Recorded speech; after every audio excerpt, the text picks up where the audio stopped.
Hi guys, welcome to my channel again and my page. Guys, magluto ta karon og potato cheese bread. No bake ni siya guys, no do, no yeast.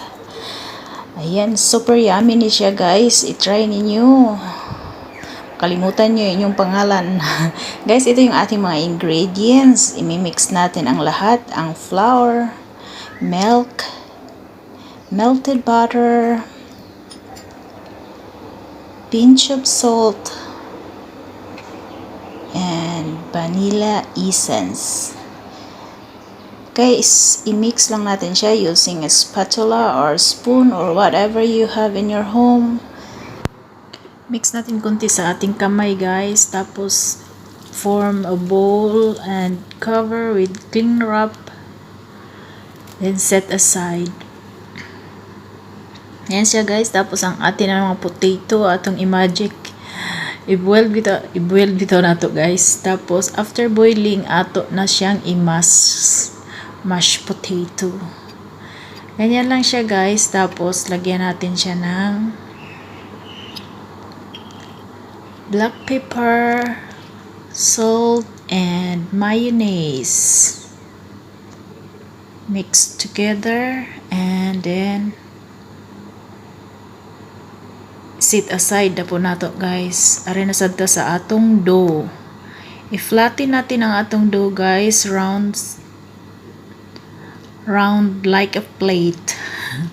Ito guys, ingana lang siya guys. Tapos ilagay nato ang atong cheese, mozzarella cheese, tapos ang atong mashed potato, another cheese sa taas.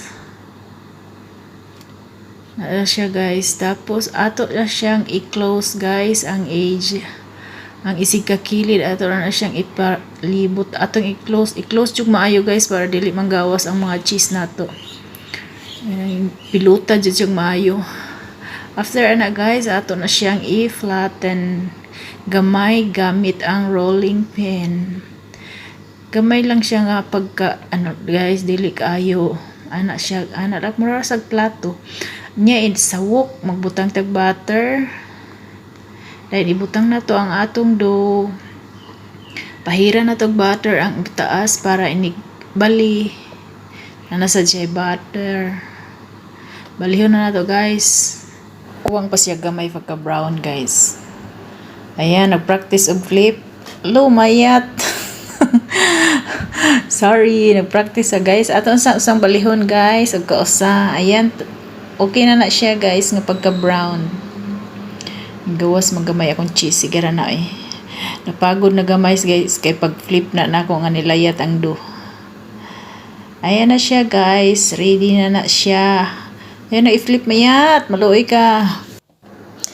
Ayan, malapit na.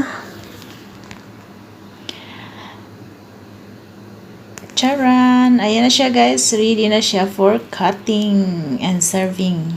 Slice natin ng ating pizza slicer. Masarap siya guys, as in. Well, thank you very much for watching guys. I hope you enjoy it. And please subscribe and follow me. Bye bye.